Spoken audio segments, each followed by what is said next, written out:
thanks for joining us today, and we're delighted so many of you are interested in finding out more about our management entry route to MCIPS. Briefly, as I'm sure you already know, the MCIPS stands for Member of the Chartered Institute of Procurement and Supply. It is a grade of membership assessed against the CIPS Global Standard that confirms you have achieved the knowledge and skills expected of those who have completed our professional diploma qualification and have at least 3 years' work experience in a position of responsibility in procurement and supply. It is not a formal qualification, but a recognised global standard confirming your knowledge and skills and professionalism. I'm Vicky Oliver, Marketing Manager for Membership, and I'm joined today by Andy Horn, MCIPS, Head of Supply Chain for EDF Energy, who successfully went through the process last year. Together with Stephanie Musson, who is our Professional Licensing Manager and oversees the membership awarding process, and finally Ashley Cook, FCIPS, who is one of our assessors for both fellowship and our management entry route. Today we will aim to cover all you need to know about this particular route to MCIPS, including the criteria for who it is most suitable, together with the actual process, and then what to expect from the Viva interview. There'll be plenty of opportunity at the end for questions, but if you want to type them in as you go along, then please feel free to do so. Over the last 5 years, since we've been producing our annual salary survey with Hayes Recruitment, we have evidenced a continuing increase in the advantages of having MCIPS, in both the additional salary you can command, up to 23%, plus the growth in recruiters listing MCIPS as a preference in job descriptions. This year, the figure is 66% across all sectors, with the biggest growth in the private sector. With the added advantage of also being able to upgrade to chartered status once you have achieved MCIPS, you can now demonstrate the currency of your skills and knowledge on an annual basis, making you a candidate of choice in your career journey. So with this in mind, I'd like to introduce our first speaker, Andy Horn, who is going to talk you through his experience of his MER journey. Over to you, Andy. Thank you, Vicky. Apologies for the photo, but I thought I'd put one quite fun up. That's something that I've done recently, and was actually kind of conquering my fears because I'm afraid of heights and I don't particularly like flying all too much. So as Vicky's rightly said, I'm going to be talking about my own kind of personal journey, and to kind of help with that, I thought I'd begin by talking through a little bit about me and my current role, my career journey to date, MCIPS, MER, why it was important to me, my experience of the process, the change that's driven, and a couple of kind of top tips and recommendations. And as Vicky said, please feel free to answer questions. We'll more than happily answer them for you. So I'll start with a little bit about me in numbers, if I may. A little bit quirky, perhaps, but so I'm 46 years old and proud. I had last year a team of 24. And I cover all indirect spend. That probably, depending on which way you cut it, is about £450 million spend per annum. The 4 element is we're in 4 locations across the UK only, the spend coverage that I look after. And the 17 element, and this is where the kind of arrow comes in, is my team currently now is 17 in size. I went through a restructuring exercise of the team at the end of last year, still covering £450 million worth of spend, still in 4 locations, but 3 locations onshore and 1 offshore. And then the final bit is probably a bit of a repetition of the same. So a little bit more about kind of my team, if you like. It's split into 2 teams, fundamentally. One covering IT as a whole kind of category, and the other covering every other category of indirect spend. And as I've kind of confirmed, 3 locations and 1 FTE is now offshore. One of the key elements I'm now looking after as well is I'm responsible for all of the purchasing in relation to the IT infrastructure for Hinkley Point C, the new nuclear build that's currently a construction project down in Somerset, a £19 billion construction project with quite a little bit of pressure around timelines. I'm also responsible, and very proud to be responsible, for EDF Energy's Better Supply Chain Plan. Now, in essence, that is our approach to the sustainable agenda, whether it's looking at diversity and inclusion, whether it's looking at social mobility, or whether it's looking, of course, across the environment. I'm sure you all know how much of an impact, a positive impact, supply chain can have across all of those topics. And then I'm obviously also responsible for the overarching kind of strategy for what we're looking at as a team, and the oversight from a kind of performance management perspective of that team, ensuring that we're delivering against our objectives year on year. I thought I'd perhaps also show you a little bit about my kind of career to date and how I kind of came into procurement. I started back in the day, 20th of January 1992, in Royal Insurance, as a claims assistant, so entry level in that kind of regard. I then moved through a variety of different roles, including loss adjusting, and ending up as a subsidence surveyor, which was then when I made the transition from there, so from surveying in essence into procurement or supply chain. I should perhaps kind of reference it. It was the point when RSA was considering what to do, and they decided that they were actually going to outsource their subsidence unit with all of the people contained within it. Frankly, I didn't want to do that. I wanted to stay. So I looked at what I could possibly do as a kind of replacement. And I took over the role of managing those outsourced contracts, which took it like a duck to water, supplier relationship management.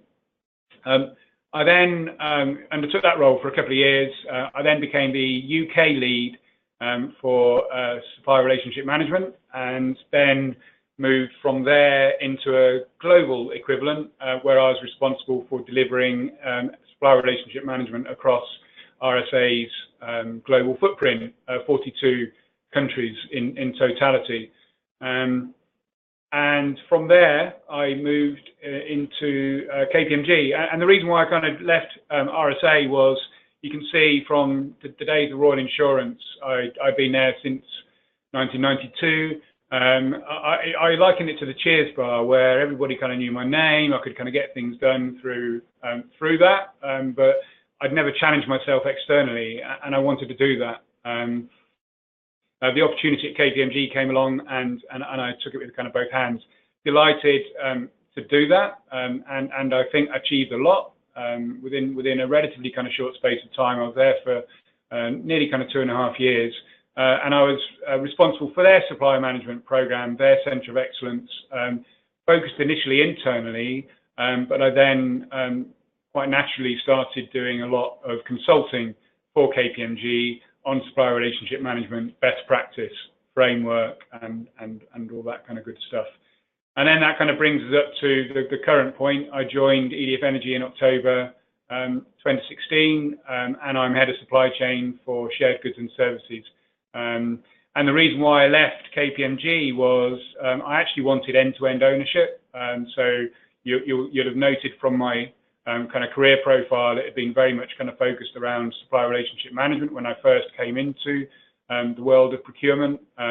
I wanted end-to-end ownership, and that's why I left KPMG to come to EDF Energy.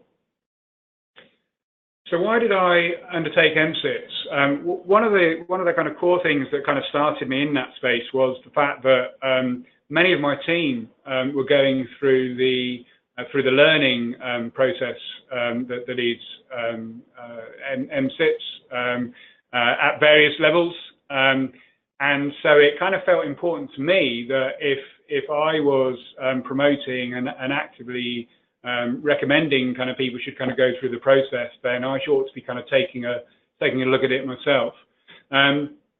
The learning route for me, it didn't feel right, if I'm honest.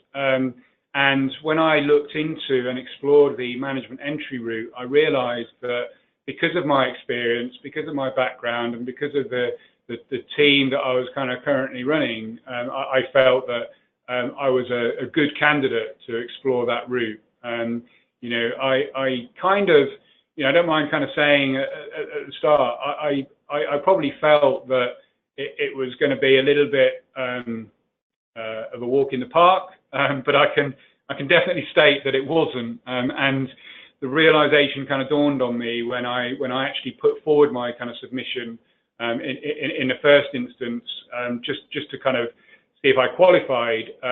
You know, really kind of dawned and hit home that it was going to be kind of far from easy.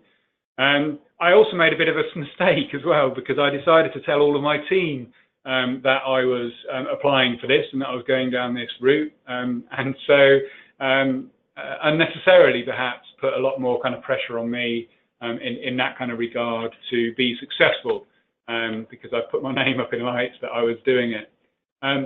My experience of the process, I have to say, and that's why I'm here really, was really, really positive.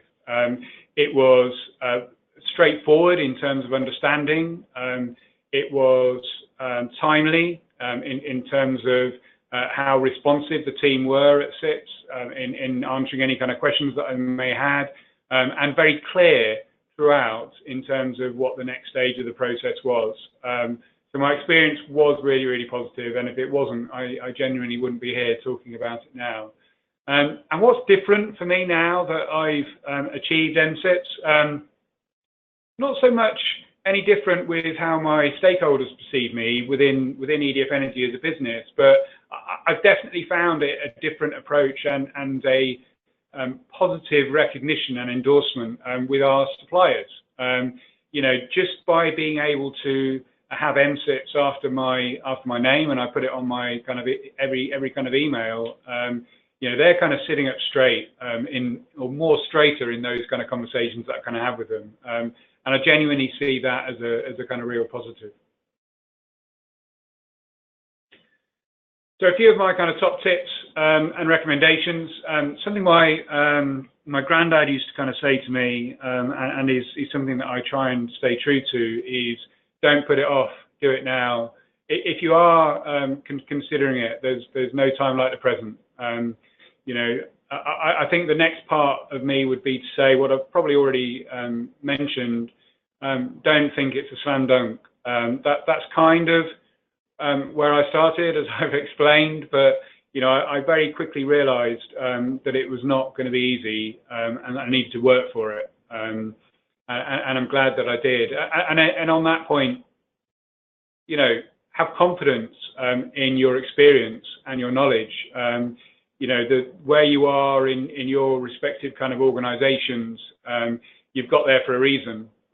So you know that you will have the relevant experience and knowledge. And then the final part, which is a bit an obvious statement to make, I guess, and I've said it a couple of times. Please make sure you put the effort in. You know, it isn't a slam dunk. It is, you know, me kind of going back to kind of that learning and revising, which I hadn't done for many a year prior, was a real kind of eye opener for me. But I did put the effort in, and I got the reward as a result. You know, that status of MCIPS, which I'm really, really proud of. Thank you. Yeah. I'll now hand over to Stephanie. Thank you, Andy. Okay, great. So that was really lovely to hear from Andy what positive experience he had. If it sounds like something for you, I'm going to talk you through now the process of how do you actually go about applying for that? How do you get to where Andy is now? Okay, so I'm going to cover the criteria for MCIPS and the management entry route, and what to expect from that assessment process, how to actually go about applying, and what pieces of evidence and information you'll need to go through that application. From a criteria perspective, the management entry route has been designed for practitioners with at least 5 years experience in senior roles and in management roles.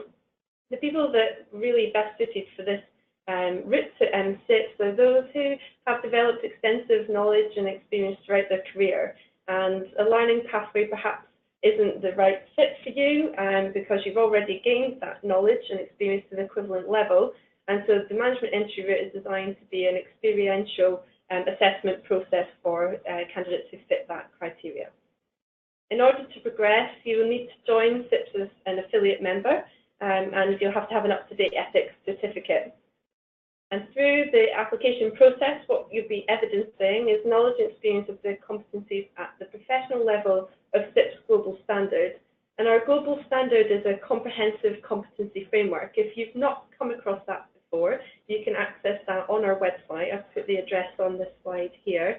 And if you go to that address, you'll come across this website here, which breaks the global standard down into the different levels. So MER is an assessment at the professional level. And as Andy referenced, that preparation is really, really key. So if you are thinking that this might suit you, do go to Global Standard, have a look at the level of knowledge and experience that we do assess against, and give yourself that confidence that you do have that, you have gained that through your career. And really, the strongest candidates prepare and even perhaps bring notes into their interview as part of that preparation. Okay, so what to expect going through the process. So once you have put in an application, the first step is a desktop review. That's carried out within the professional licensing team, and we will go through your application, ensure you meet the eligibility criteria. What we're aiming to do there is make sure that we're recommending the most beneficial route for you. And we do get candidates apply for this route who would benefit from a learning pathway, and we will direct them at that point. If the candidate that we're reviewing is eligible and MER is going to be a really positive route for them to MCIPS, then you'll be invited to make payment and progress into MER. Once you've done that, there's an online assessment, an online competency assessment. That's about an hour and a half. It's multiple choice questions, and we encourage you to find a quiet space and make sure you've got that time booked out and complete the assessment all in one go. The information that is gained from that against the themes of global standards is passed on to the assessor, who will interview you at the next stage of the process. And the interview assessment is carried out online through video conferencing software or by phone, although we do prefer to try and get you on the camera because it can put you a bit more ease when you're speaking to the assessor. And that's a really supportive process, and Ashley's going to go into that in a bit more detail around what to expect and how to prepare well for that part of the process there.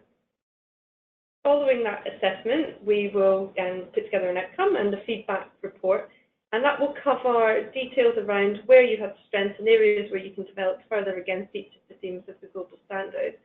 If you're successful, we'll send you a letter with our congratulations. You'll be upgraded. You can start using the MCIPS designation after your name, and also you'll find yourself on the CIPS Professional Register, which is on our website, where you can see everybody who has gained MCIPS through the Chartered Institute. If you are near to that level, but perhaps there's 2 or 3 areas where you need to develop further, then we will offer you the opportunity to complete what are called development plans. These are written pieces of work where you take the time to go away, review your experience, build on your knowledge, put together a piece of writing and submit that for further assessment.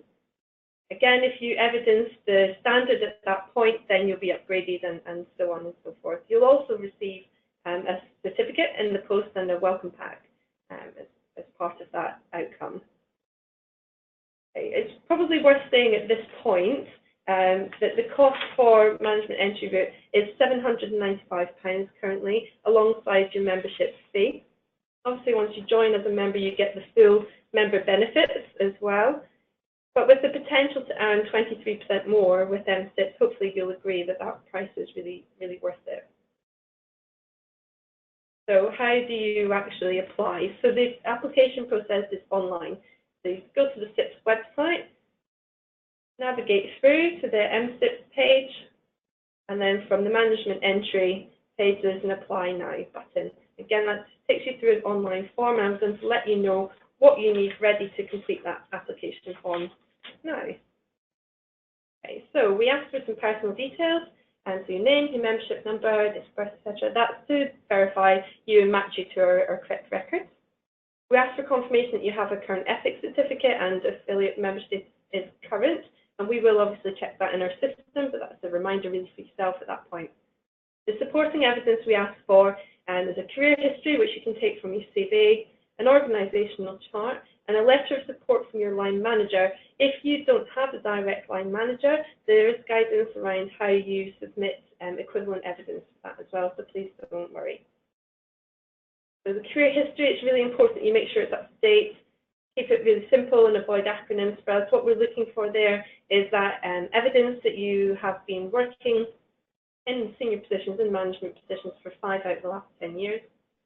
Organisations chart, make sure it's really clear. I know sometimes there's a lot of complexity to org charts in different organisations, so please provide us a little bit of additional guidance if you think that's needed for us to understand exactly where you sit within your organisation. We also ask to see your direct reports, indirect reports, and we also like to see upwards reporting on your organisation chart so we can see exactly where you sit within that organisation. Okay, the line manager letter, there is a template which you can download from our website, and it should be addressed to us and on headed paper, and it should be signed as well. We ask that within that you get confirmation of the roles that you've occupied as well as the dates that you occupied them for. That helps us to verify the evidence you've provided in your career history. Okay, so it's quite a straightforward process. It is very rigorous, as Andy said. You know, we do assess the same standards as our qualification pathway does assess to as well, but it's designed to be supportive as well. So we will help you put your best foot forward, and we'll help give you some guidance on how to prepare for the different stages of your assessment. And if you have any questions, feel free to ask them now or to get in touch with us at mer@cips.org, and we'll be more than happy to answer those by emails or arrange a phone call with you as well. I'm going to hand over now to Ashley Cook, who is one of our assessors, and he's going to talk you through the interview assessment part of the process. Thank you very much, Stephanie. Good afternoon. As a fellow of the Chartered Institute of Procurement Supply, I am looking to try and maintain standards. I do assessment work not just only on the MER, but I also do it on the standard academic route as well. As a fellow, we are trying to always push back the boundaries of the profession as we go forward. But preparation for the interview. Well, it is just about preparation. Preparation, and then preparation again. Assessors don't have two heads, nor are we fire or ice-breathing dragons. We are human, and we are there to try and get you through this interview process. And we don't mind if we hear the rustle of paper, that you've got the global standard, that you've got your CV, that you've got your notes. By all means, have them. It helps bring back memories, especially when you've done things in your distant past, which may not be as clear as things you are currently doing. One of the things that you really need to look at is mapping your procurement roles against your experience and against the global standard. And it's something that Andy did bring up. It's looking at your relevant experience and turning it into your case studies that you're going to use to answer the questions that we're going to put to you. We're not looking for academics, but we are looking for you to understand some of the models and frameworks that are applicable to the pillars of the standard that you have. The most important thing that you will find different about this interview, it's the use of I.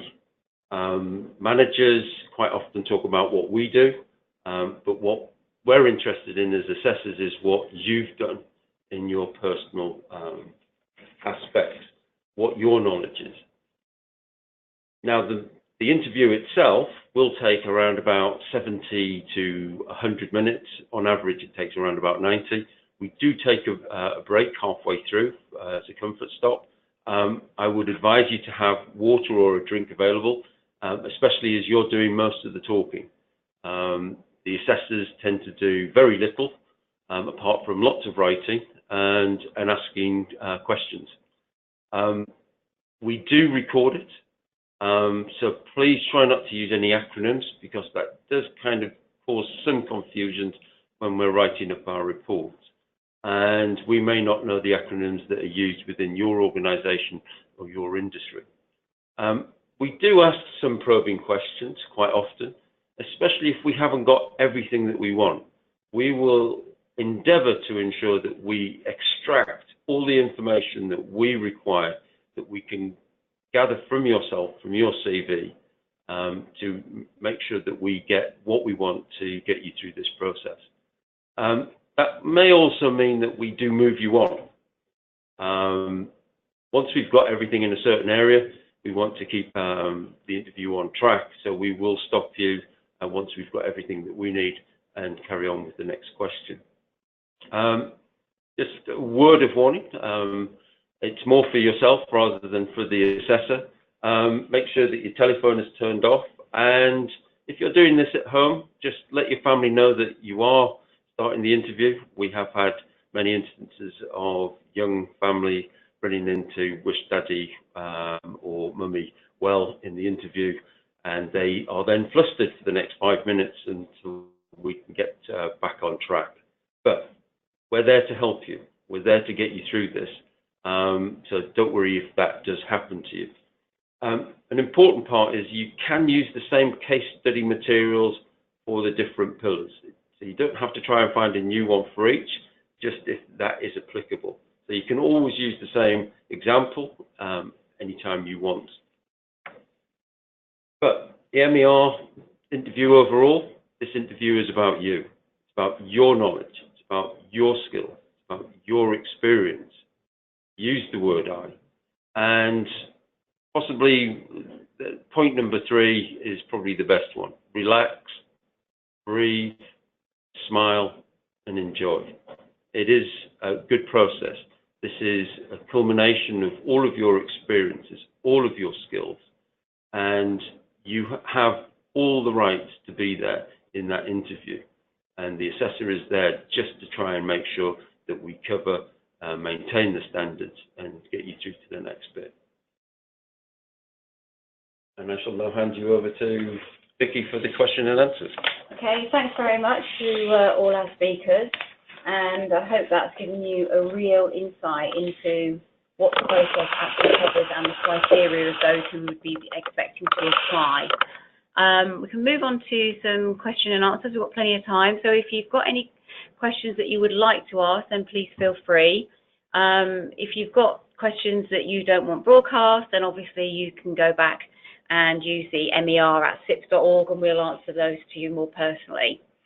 We will also be sending out a recording to you all as well, so if you did miss anything or you want clarification of anything, then you can listen to the webinar again in your own time. Okay. Is there any questions at all anyone wants to ask? Gosh, we've been so thorough that we've covered everything off. We're just finishing a little bit ahead of time. Oh, hold on, we've got a question here from a few people, so suddenly thought of things. So, person asking, how long would the process expect to take? I'm assuming that's from when you apply to when you actually get your outcome. So, Stephanie, can you answer that? Yes, of course, and that honestly depends on the candidate. So, if you have a candidate who applies and then picks up the online competency assessment, does it immediately and has really good availability to get an interview, and that process can be extremely quick. But if it's something that you take a bit more time over, or perhaps your availability is a challenge, then it can take a little bit longer. Probably it's somewhere around a month to 2 months, but we have had examples of them coming through much quicker than that. So it really does depend on yourself, and whether you start the process and then start your preparation for your interview, or whether you've done that in advance.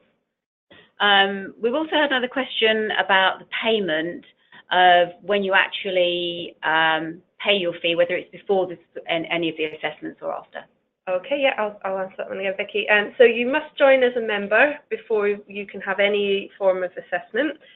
Once you are a member and you submit your application for desktop review, at that point you haven't paid a fee yet. You don't pay your fee until you've been deemed eligible following the desktop review, and we have a very high success rate following the desktop review, because at that point we will advise you. Like I say, the design of this process is for people who already have that knowledge and experience. If we do feel like a learning pathway would benefit you, we would recommend that at the desktop review stage. Okay, hopefully that's answered your questions. Yep, thank you. Okay. Is there any more questions before we sign off? Right, there's a question here as well about the ethics certificate, which is actually a really good question. The ethics certificate is free to all our members, so what we would advise you to do is, if you are serious about going through the management entry route, if it's something that you really think you want to do, is to actually join as an affiliate first, and then the ethics certificate and e-learning is free to you. Oh, we've got quite a few more questions now. So, do you have certain defined dates for the test exams? No, the online competency assessment is set to you once you've passed the desktop review stage and made payment, and then you take that in your own time. And another question about, do I need any previous CIPS qualifications to become a member before taking MER? No. No. The point about MER is it kind of is the equivalent of doing the qualifications. So it's not alternative, exactly. Is affiliate and member the same thing? No. Affiliate membership of CIPS is for people who don't want to undertake any kind of formal qualification. We often get consultants or people who sit on the periphery of procurement becoming affiliates because they still want to be involved and they still want to have access to the knowledge and magazine and everything else that we provide. So it's definitely not the same as being a full member, which is obviously the MCIPS. I've been working with, what's this one here? Oh, okay. Sorry, just reading one of the questions. Somebody who's been working within the profession, within global organisations, worked in matrix management structures without line management responsibilities. Will this hinder your progress? The answer is no. If you've had that senior level of experience, management level positions doesn't mean line management necessarily. But if you want us to have a look at your CV before you even submit an application, please feel free to email us at mer@cips.org, and we will do that and just help guide you. But no, you don't have to have had direct line management experience in order to evidence the level of seniority and strategic experience that we are looking for. What we're really trying to determine with the evidence we're asking you to submit is if management entry route is suitable, because if we were to put candidates through who would benefit from a wider learning experience, then we would be doing them a disservice. So that's what we're trying to say. It's not about how many people you did manage. You may have those experiences without direct line management. Somebody asking about applying if they're between jobs. Absolutely doesn't matter at all whether you're between jobs. It's all based on the experience and the skills and knowledge that you've actually gained to date. So no, that certainly doesn't matter, and actually it might give you a little bit of time to actually apply, and it will definitely aid you in your career progression. We've had another question here about defined dates for the test exam. So this is very much set around to suit yourself. There's no actual exam to sit. It is an online skills assessment and then the Viva interview, as we've explained, and that is very much around dates to suit yourself. So no, there's no set dates. Okay. So someone just asking, do they need to pay for affiliate membership and then $795 on top? Yes, that's correct. You do have to pay the affiliate membership and also then the MER fee following your application being deemed eligible on the desktop review stage. Do you know the affiliate membership fee? It is around about £200. Okay. So yeah, in the UK it's around about the £200. So there's the 150-ish for your actual fee, and then the £50 joining fee, which you just pay as a one-off. Yeah. Refer to models and framework. Yeah, so reference to the models and frameworks we would expect you to be able to evidence can be found in the global standard. So do have a look at that. That is really it's the competency framework we expect and demonstrates that at the different levels. So for MCIPS, it's the professional level. So do have a look through that. Ashley, I don't know if you want to comment any more specifically on models and frameworks. No, that we might expect people to be able to. Yeah. What I would say is that models and frameworks will probably be derived from some of the training courses that you've done over the years. Is re-look at the training that you've done, but you need to look at the global standard. A lot of the indications of anything that you will come across from a model or a framework will be in there that we're looking for. But we're not looking for academics. Don't be too worried about that. But the underlying principles are laid out within the global standard. But I would go back and have a look at any training that you've done in your past, within your career, and have a look at what they've put forward as well. Have you got any comment on that, Andy, at all? Your experience of it? Yeah, I was going to say, actually, so one of the things that I did against those competencies that Ashley and Stephanie have just described is I then looked at what each one was, its definition, and then considered roles that I'd undertaken and my kind of previous experience. And I created, we all have an Excel spreadsheet, right? So I created an Excel spreadsheet which had them all kind of listed against it with where I felt my experience slotted in against those competencies. Okay. Another question about not being able to get a line manager letter. As I mentioned briefly before, that is okay. We do have examples where people can't, they're not currently in work, or perhaps they're a consultant and so don't have that same structure. There is a way to self-certify, and there's a template for that on the website as well.